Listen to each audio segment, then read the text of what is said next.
March 11ಕ್ಕೆ Karnataka bar ಕೌನ್ಸಿಲ್ಗೆ election ಹಿನ್ನೆಲೆ supreme court ತೀರ್ಪಿಗೆ ಪುರುಷ ವಕೀಲರು ಕೂಡ ಸ್ವಾಗತಿಸಿದ್ದಾರೆ.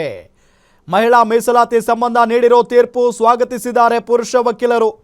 ಮಹಿಳಾ ಮೀಸಲಾತಿ ಸಂಬಂಧ ಯಾವುದೇ ಆಕ್ಷೇಪವನ್ನ ವ್ಯಕ್ತಪಡಿಸಿಲ್ಲ ಪುರುಷ ವಕೀಲರು.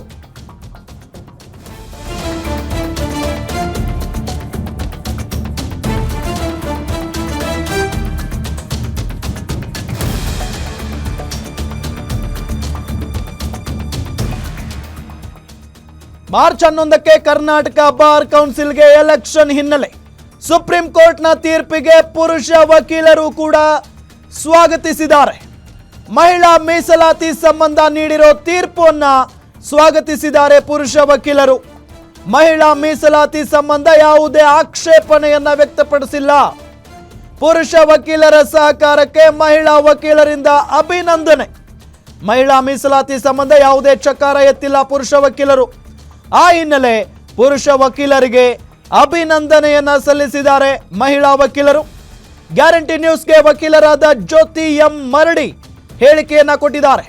ಸೊ ಎಲ್ಲೊಂದು ಕಡೆ 30% ಮೀಸಲಾತಿ ಅಂತ ಅಂದಾಗ ಪುರುಷ ವಕೀಲರು ಇದಕ್ಕೆ ಮೇ ಬಿ ಆಕ್ಷೇಪವನ್ನ ವ್ಯಕ್ತಪಡಿಸುವಂತ ಸಾಧ್ಯತೆ ಇತ್ತು ಅಂತ ಅನ್ಕೊಂಡಿದ್ರೇನೋ. ಬಟ್ ಪುರುಷ ವಕೀಲರು ಕೂಡ ಇಲ್ಲಿ ಈ ಕೋರ್ಟ್ನ ಆದೇಶಕ್ಕೆ ತಲೆಬಾಗಿದ್ದಾರೆ, ಸ್ವಾಗತಿಸಿದ್ದಾರೆ ಕೂಡ. ಜೊತೆಗೆ ಪುರುಷ ವಕೀಲರ ಸಹಕಾರಕ್ಕೆ ಅಭಿನಂದನೆಯನ್ನ ಕೂಡ ಸಲ್ಲಿಸಿದ್ದಾರೆ ಮಹಿಳಾ ವಕೀಲರು. ಮಹಿಳಾ ಮೀಸಲಾತಿ ಸಂಬಂಧ ಯಾವುದೇ ಚಕಾರವನ್ನ ಎತ್ತಿಲ್ಲ ಪುರುಷ ವಕೀಲರು. ಈ ಹಿನ್ನೆಲೆ ಪುರುಷ ವಕೀಲರಿಗೆ ಥ್ಯಾಂಕ್ಸ್ ಕೂಡ ಹೇಳಿದ್ದಾರೆ, ಅಭಿನಂದನೆಯನ್ನ ಕೂಡ ಸಲ್ಲಿಸಿದ್ದಾರೆ. ಗ್ಯಾರಂಟಿ ನ್ಯೂಸ್ಗೆ ವಕೀಲರಾದ ಜ್ಯೋತಿ ಎಂ ಮರಡಿ ಕೊಟ್ಟಿರುವಂತ ಹೇಳಿಕೆ ನೋಡೋಣ ಬನ್ನಿ. ಇದು ಒಂದು ಒಳ್ಳೆಯ ಒಂದು ಪ್ರೋಗ್ರೆಸ್, ಒಂದು ಅಭಿವೃದ್ಧಿ ಅಂತ ಹೇಳ್ಬೋದು.